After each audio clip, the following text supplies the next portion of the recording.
Merry meet, Annie here. I am substituting this week for Kara, who has been tied up with things academic in her busy university world, and I am helping out this evening for her. I have to apologize if I don't speak as clearly as I'd like to. I was home today with a migraine. They just happen every now and then for me, and I'm happily dosed with pharmaceuticals, so I am doing just fine with a migraine, but I don't think or speak as clearly as I would like to. But I know that you'll be able to humor me. I am using my cheat sheet to keep me on track so I don't wander off and read the grocery list to you, so bear with me. I love the topic. I didn't have to do a lot of preparation for it, so I can be loopy and still do this one for you. The topic was Ostara and preparing for Ostara, and specifically preparing herbs or thinking about herbs at this time of year. Kara gave us two viewers' questions. The first came from Woodwife Green. Love that name. She says, I am getting ready to start planning some of my garden. How about pagan gardening rituals? So Woodwife, I don't know when you sent this in, maybe you planted your garden. It'd be nice to hear from you that if you did, what did you plant? How does your garden grow? But you talk about pagan gardening rituals, and I would have to say, for all I am so ceremonial and so ritualistic, not when it comes to planting. Maybe a little bit at harvesting time, thinking about the offering and the sacrifice, but not when it comes to planting. I do bless seeds at Imbolc. That is something I do every year.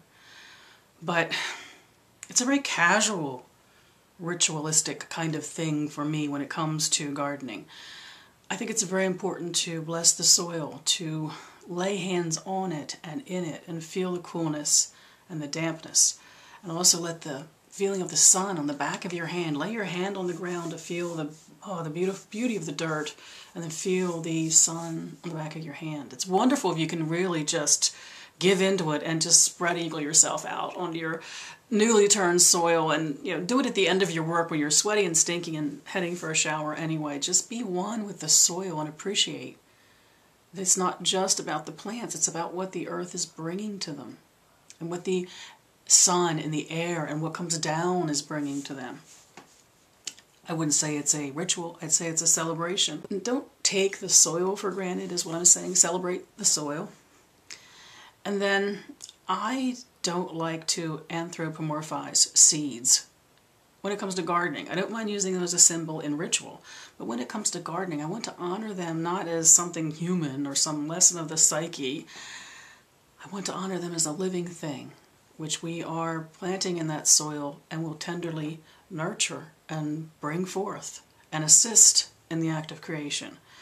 So there's my thoughts on gardening. I know others will have some specific rituals they do, but the closest I've ever come in gardening to a specific ritual is in the days when my backyard was a bit more private and I was a bit more limber. I did make love in the garden when I could, and it's an ancient act, a rite of fertility at the most basic level, and it's a beautiful thing. But it's according to where we are in life, our age and practices, and how much privacy we have. But that, to me, is probably as, if you call that formal, because I did do it as a fertility rite. And there are ways to do that where you're not walling about in the garden too. Even old people can celebrate things like that. There's my thoughts on pagan gardening rituals. The other question came from Jeffrey Stone. I want to read you his question. Herbs. I see a lot of stuff about magical properties of herbs, but some are scientific properties, like aloe is good for burns and cuts because of the chemicals in it. But why is rosemary good for purification? Does this take into account auras of the plants, or something someone meditated on and decided? This has always bothered me. I've always explained it as the energy of the plant, but I'm not sure. Well, for those of you who have been studying with me on my elemental balancing series, I am going to again refer to Paracelsus. And I know you're thinking, does Annie credit everything that has anything to do with magic with either Empedocles or Paracelsus? Well, yeah, kinda. And we're back with Paracelsus again. For those of you who do not know Paracelsus, he lived in the early 1500s to about the mid 1500s. And we owe him a lot. We owe him the 4 classic elements, to my mind. But we also owe him something he developed called the doctrine of signatures. Now, he admits he was inspired by looking at plants and just coming up with a list of correspondences for them. He was inspired by his travels in the East, so we can assume by that he was meeting Ayurvedic spiritual people and physicians. So we can assume that. Very influenced from the East. But most of what we see in Wicca, so I'm speaking to my tradition, to Wicca specifically, comes from the classic Greeks. And he listed the powers of the plants in his doctrine of signatures. Now, he, and you'll know this if you're working with me on the Elemental series, he said like knows like, which we know nowadays as the law of attraction. He also said like cures like. So here's where we start. In classical Greece, one of the many roots of the use of correspondences, but one we can trace specifically to modern Wicca. He listed things about herbs that made them aligned to curing and healing certain things. And we start then with a list of correspondences that build on these. I want to share them with you because they're beautiful, and so much of what we use in our modern correspondences comes from. Look Paracelsus up. You can find all kinds of good information on him on the internet and learn a little bit about him. You might find it interesting. He said that there were, I'm cheat sheeting here, that's why I keep looking down, that there were 4 things that created a correspondence for all living things in the way of plants and herbs and flowers, etc. Created an alignment that has something to do with healing, which is where these correspondence charts, to my view, began. Like cures like was where he started from, and that would be a heart-shaped plant or a heart-shaped flower. Heart-shaped anything. Tree, root, bush, shrub, anything that had a heart-shaped something on it, whether it was the shape of the stem or the shape of the flower or the leaf. Heart-shaped influenced illnesses of the heart. So you can just take that out in your imagination to anything that looked like a part of the body or the body was seen like cures like, a correspondence that if it looked like it, it impacted it. And then you start to begin your correspondences of then what might be something that would impact the heart. He also used color as a correspondence. Like cures like. Something red is going to cure the blood. And therefore extend that out to anything of a color that has an affinity to a part of the body or a particular disease, even the appearance a disease would have, any color it might create. Think of bruising. Not just something as obvious as bleeding, but the color of bone or the color of muscle. Any of the parts of our bodies, like to like color-wise. He also said there was a relationship of scent. Something that smelled like something was the something.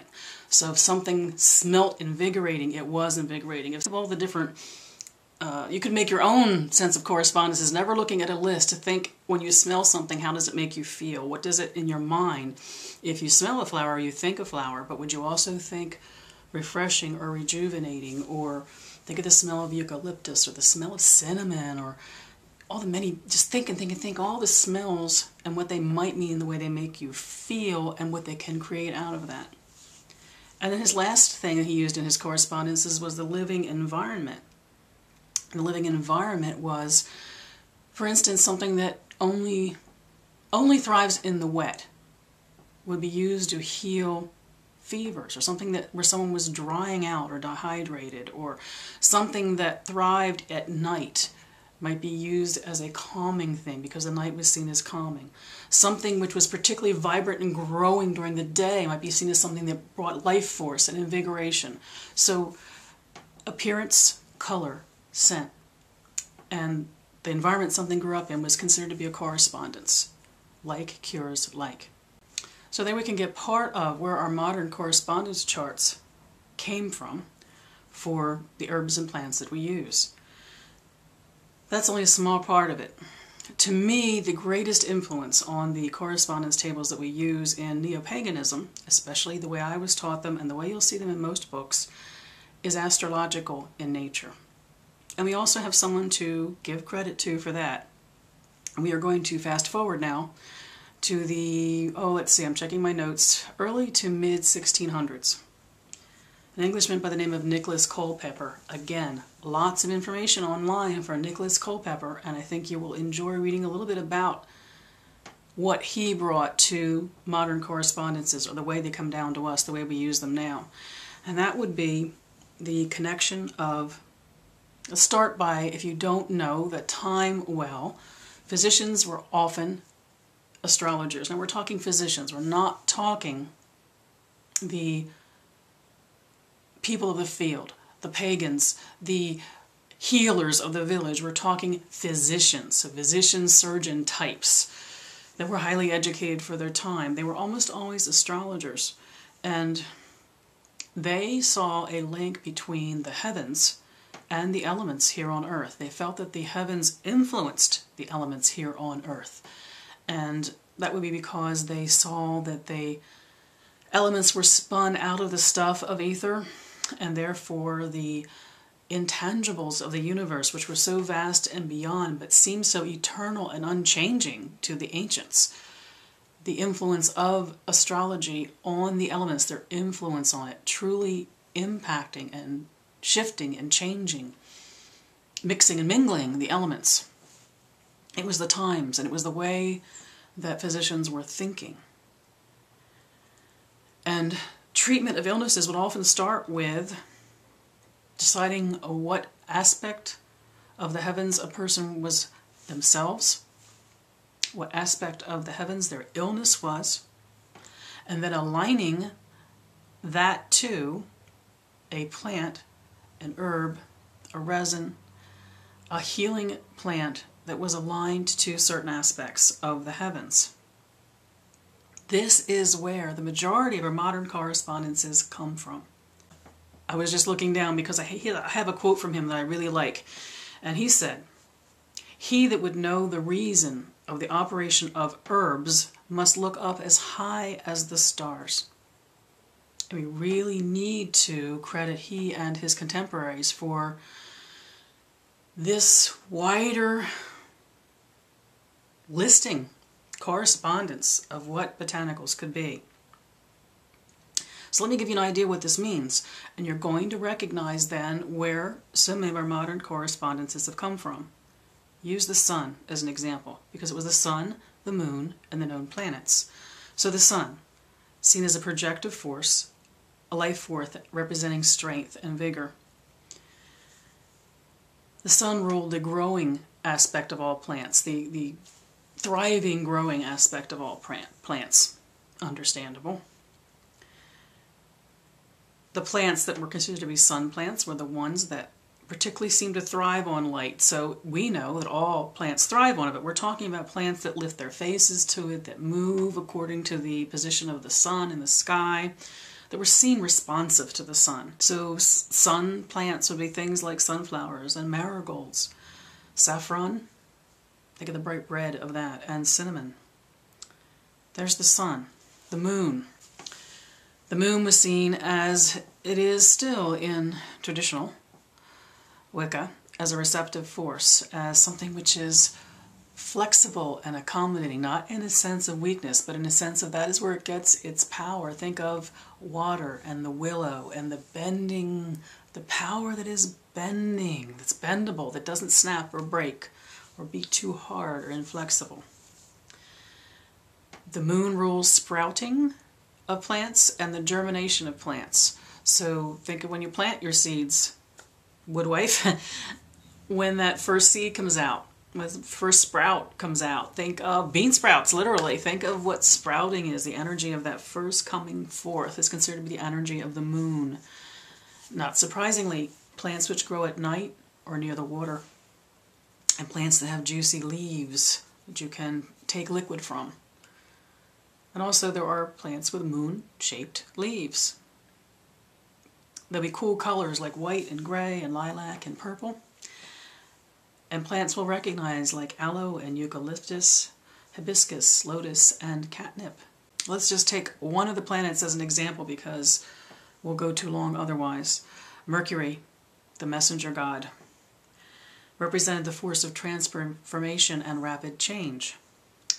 So Mercury was seen as ruling all fast-growing plants and winding plants, because if you've ever had ivy in your yard or watched something like a honeysuckle or even a wisteria, that it looks like overnight it walked.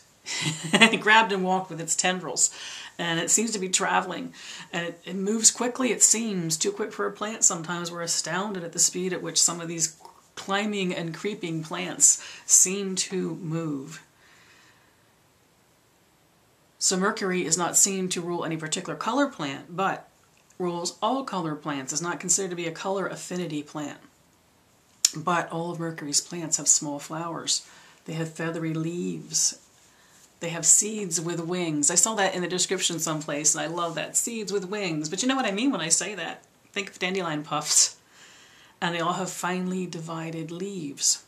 So some of the plants that are aligned to Mercury are dandelion, lavender, valerian, fennel, and dill, just for an example of that. So we have for every one of the planets, there is a set of what are the attributes because of the astrology, because of the gods and goddesses that were seen aligned with that sign.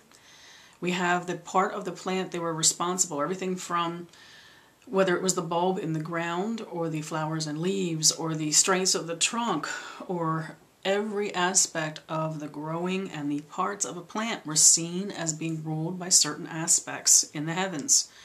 And then there were the colors of the plants that were aligned with it and the nature of the plants that were aligned with it. So that is, in the way I was taught, the source of where our correspondences come from. They come from the heavens. They come from astrology. They come from, first, that ancient view that the heavens ruled the earth in the sense that the heavens were seen as eternal and unchanging, and they had a permanent connection to the four elements, and they impacted those elements because the elements were seen as mutable or changeable, but the heavens were seen as permanent. Think of yourself as an ancient one looking up at the stars, which were always predictable and always reliable, and they seemed eternal and unchanging to you. And they were seen as the source of how the elements on earth were changed and influenced. And therefore, personality enters into what do these correspondences mean? As Jeffrey was saying, yes, the correspondence for some are so basic and simple. Medicinal purposes with very specific chemical actions from plant to our bodies, the impact is in a certain way. Discovered by healers over the years that didn't need stories or mythology or the heavens influence it. It was the wise knowing of this herb does this. And then along comes Paracelsus with the idea of what correspondences could be, like cures like. And then 100 years later or so, along comes Culpeper. And Culpeper and Paracelsus represent a time, many others with the same kind of study and debate and argument amongst themselves on what this all meant. Now, when we look at modern Wicca, we look at nowadays, yeah, we can also give ourselves some more recent roots for correspondences, which probably would be Levi and the Golden Dawn and what Crowley brought to us out of the Golden Dawn. And all these correspondences grew more and more sophisticated over time. And then we bring it up to New Age correspondences, which I am not putting down in any sense because I have many New Age correspondences on my own correspondence lists for plants, which is we understand the psyche, we understand the symbols, we understand what fire means in the way of will and spirit, and we give alignment to certain plants that feel like that. The spicy things are always going to feel like sun. The cool and refreshing things are always going to feel like moon. we start bringing in aspects of psyche which we tie in, but I will dare say, my viewpoint is tie in to people like Culpeper and the growing theories in the 1500s and 1600s, really, about the influence of the heavens on our earthly elements. So I probably rattled on a little long on this, so Kara can slap me in the back of the head and say, I would never have rambled on that long, Annie. But I love this topic. I would love to be able to share everything about all of the influences of Moon and all the planets, and who knows, I maybe move to do that on my private channel, because I love this. I love knowing the source of where some of our things came from. I appreciate someone like Jeffrey who says, somebody just sit down and dream this up and make a list and now we're all supposed to follow it? What does it mean? We all need to ask what it means. We all need to know where it came from. And we all have to know we're part of that process in our own correspondences. We decide. Did that feel right to me? Did cinnamon really feel like fire? Did it really feel like something that would invigorate? If not, draw a line through it. Take it off your chart. If something else feels that way, that maybe is considered to be a moon, something calming and soothing to the traditionalists, and to you, no, that feels invigorating to me, you move it from column B over to column A. You create your own correspondence tables. They are, in the end, what your experience of each of these things means to you. But it doesn't hurt to know where the original tables came from and why you see the same characteristics repeated over and over again. It doesn't hurt to have some sense where they come from. They come to us from so many directions. But I say we can go back to the classic Greeks and through the 1500s and into the 1600s and find the source for just about anything that then wove its way down to us through many different aspects of it. I didn't mention the Kabbalah, but maybe I did kind of when I mentioned Levi, that there are just so many different ways these correspondences made their way to us. But I would dare say Paracelsus and Culpeper. Spend some time Googling them and see if you agree with me. I would give them credit for where these things come from that lend these characteristics and correspondences to our botanicals.